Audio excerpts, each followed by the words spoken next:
Hi guys, it's Miss Osborne coming back to you with another WSQ. Today we're going to be looking at the 1920s.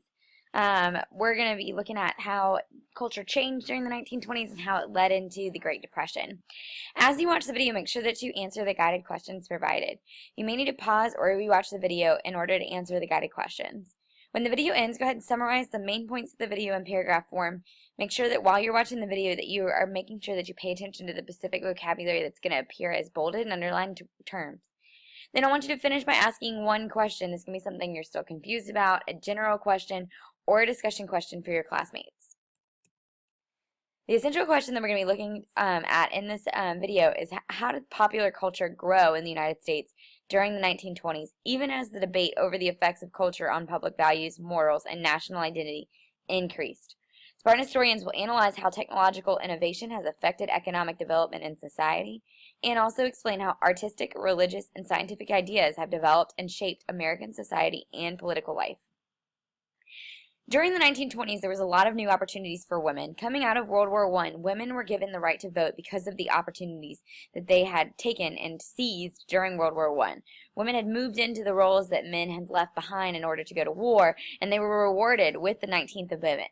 Women with the 19th Amendment were able to now run for office and were taking advantage of this new right. However, a lot of women tended to vote the same way that their husbands and their fathers did. Women also continued to join the workforce just like they had during World War I. But however, mostly the jobs that they took were in low-paying professions, and then once they got married, they returned back to the home. Rules that defined women's role also began to change. They played a large role at home, but they also were seeking more equality with men outside of the home, probably due to the progressive era movements. There was also a group of women that emerged in the 1920s that were called flappers. These were people who defied traditional ideas of proper behavior and dress. They wanted to take advantage of the new freedoms that were afforded women and a lot of independence. However, it's important to remember that while flappers were a part of the 1920s, they weren't the only or primary group of women during the 1920s. There was also a divide between the cities and the countryside. The car and all the new transportation revolutions had had a big effect on the ability for the countryside and the cities to come together. The farmers weren't joining in on the good times of the 1920s. They were struggling to make ends meet as the European farmers returned back to their farms. People also began moving out of these rural areas and into cities because of the opportunities that the cities had to offer them. The car also shrank the distance between the rural and urban areas. So when I'm talking about a growing divide between the cities and the countryside, I'm talking about like an economic divide, a cultural divide. The physical divide was getting less and less because they were having more transportation between the two, but the cultural divide was becoming more stagnant. The rural countryside had a lot more access to the latest trends of the cities, but they tended to be more traditional. There was a large divide between these values. Rural America, just like I said before, represented traditional America, the hardworking, self-reliant, religious, independent, while the urban America, the cities, represented the changes that were threatening these values. The Ku Klux Klan had a resurgence during the 1920s because they were responding to the threat of those trendy values that were going on in the cities. The Ku Klux Klan mainly targeted African Americans and immigrants, Catholics and Jews, because they felt like immigrants, Catholics, and Jews were the main groups that threatened American way of life. Fundamentalism, or Christian beliefs, were mainly based on a literal interpretation of the Bible. The fundamentalists had a main role in the Scopes trial. This kind of divide between traditional and urban views came to a T in the Scopes trial over the issue of evolution and whether or not evolution should be taught in schools. Fundamentalists particularly did not want evolution to be taught in schools because they felt like that was not the literal interpretation of the Bible. Fundamentalists wanted laws to outlaw the teaching of evolution. However, the opponents, the people in the cities of these laws, wanted to challenge it. John Scopes was a science teacher in Tennessee, and he challenged it, teaching evolution in his school, and it was arrested for it. The nation ended up following the trial really, really closely because it was a trial that was more about the difference between traditional and new values. Scopes was represented by somebody who will become a major player in American society, Clarence Darrow, while William Jennings Bryan, who we know before because of the populism movement, he represented the traditional values of the farmers, like the populist. Scopes ended up being found guilty of breaking the law because, again, he did teach evolution in his school, and that was what the law was not to teach evolution. But the trial is not even about the teaching of evolution. It really was about the politics and the policies and the difference of traditional and new values. World War I had really aided the prohibitionist fight. There was a real need for self-discipline during the war because of the rationing. They also were rationing grain that would have been used to create alcohol. Religious groups and nativists and women that were part of the progressive era also had worked hard against alcohol. The Women's Christian Temperance Movement and the Anti-Saloon League had also worked against alcohol during the progressive era movement.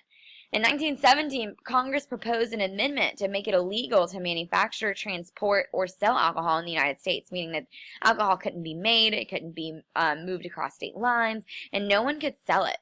They ratified the 18th Amendment that would make it illegal to do all these things in 1919. However, enforcing prohibition is going to be really, really difficult.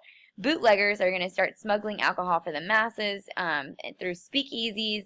It's going to be difficult to try to convict people for it because there's bribes being handed out.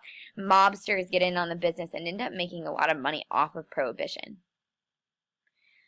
Ford, who had made the Model T, started revolutionizing the automobile industry through the use of the assembly line, but he also used interchangeable parts that allowed for identical cars to be made.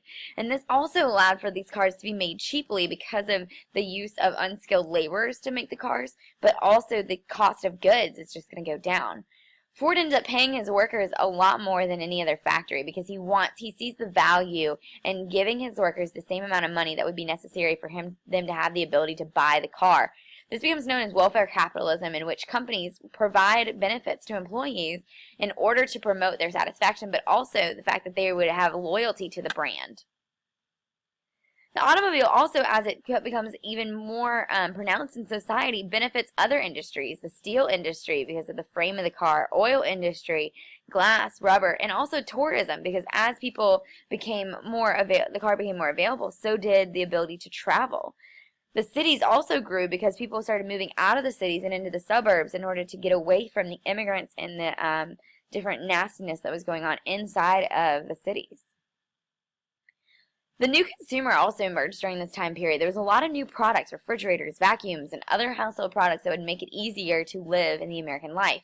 The radio was the biggest transformation during this time period. People were able to be connected with each other at all times of the day. There also was the use of persuasive advertising during this time. They started to convince the American people that they needed to buy these certain products. But Americans were really excited about the opportunity for the goods. It was a way for them to get connected and also have an easier life. But they wanted to buy all these goods in so much consumption that they needed to come up with a way to buy them because they didn't have enough money. And so they started buying things in installments over time, which became known as credit. The best and most influential invention was the radio. The radio allowed Americans now to listen to music, but also to listen to the news. Radios also became portable as they started to invent batteries, and it also created a shared culture because the person in New York City could also listen to the same radio broadcast as the person in Missouri. Movies also emerged in the 1920s, and it allowed Americans to become visually connected with different ideas. One of the most controversial movies was The Birth of a Nation that was produced during World War I that had a lot of racist themes and imagery like blackface. Also, films with sound were started to be introduced. Also in the 1920s, American heroes started to emerge in different forms of popular culture. Charles A. Lindbergh was a pilot from Paris, and he flew all the way from New York to Paris. He was the first one to complete a transatlantic flight, and he was young, he was tall, he was handsome, and he had a lot of the qualities that Americans admired and became a hero.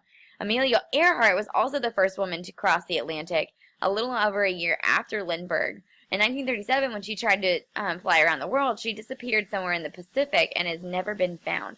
But these two people become heroes because they're doing things that are innovative and new and exciting. As far as in pop culture goes, Americans also started being able to keep up with sports due to the radio. They began to listen to their favorite sports teams and the broadcast. The radio helped them to connect with the athletes on a more personal level. Babe Ruth became really popular during this time period. In the 1920s as well, the most influential writers also emerged. F. Scott Fitzgerald, the same person who wrote The Great Gatsby, was one of the most influential persons during the 1920s. He wrote an article called Bernice Bobs Her Hair, which helped to create the image of the flapper with the bobbed hair and the fringe skirt. Tales of the Jazz Age also helped to turn the name, the Jazz Age. The 1920s were known for that because of the music that was going on. The Great Gatsby helped to explore the lives of the rich and then also examine the values that the upper class held, whether or not they were superficial or not. World War I had a really deep impact on American writers and gave them a lot of powerful experiences to write about because most of them had served in World War I and seen some of the disastrous things that had happened.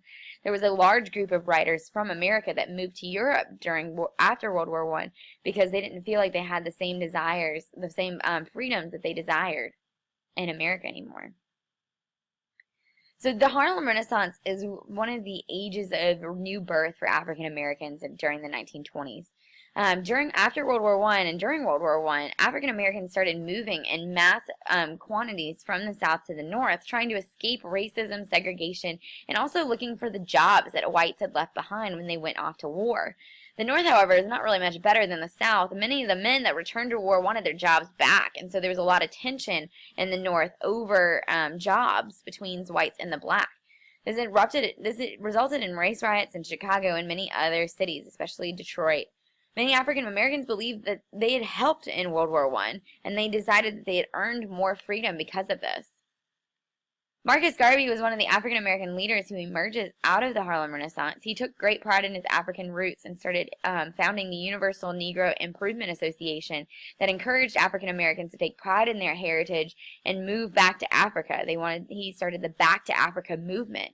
He believed that African Americans needed to build a base of economic success for themselves and was really critical of the NAACP because of their message. Other Harlem Renaissance writers were James Weldon Johnson, who wrote Lift Every Voice and Sing, and it became the anthem of the NAACP. A common theme of the Harlem Renaissance was defiance and resistance in the face of white prejudice. Langston Hughes and Zora Neale Hurston became known for their ability to write African American narratives that were resisting the white narrative that was being put out there about African Americans. Also, artists during this time period focused heavily on the experiences of African Americans in society and the kind of discrimination and experiences that they had. Jazz and blues also originated in the South and moved to the North in the Great Migration with African Americans. So it was a very exciting form of music. It was fast, it was slow, it was easy to dance to. It became popular in famous jazz clubs like the Savoy Ballroom and the Cotton Club that were mostly white audiences. Louis Armstrong was one of the most famous jazz players with his saxophone, and other famous artists are Cab Calloway, Doug Ellington, Fats Waller, and Bessie Smith with her very smoky voice was one of the most famous blues vocalists of all time. As you watch the video, make sure that you answered the guided questions provided. It's okay if you need to pause or rewatch the video in order to answer the guided questions. When the video ends, go ahead and summarize the video in paragraph form using the specific vocabulary that appeared as bolded and underlined terms during the video. Then finish by asking one question. This can be something you're still confused about, a general question, or a discussion question for the class. Thank you for joining me for this WSQ, and I look forward to seeing you in class.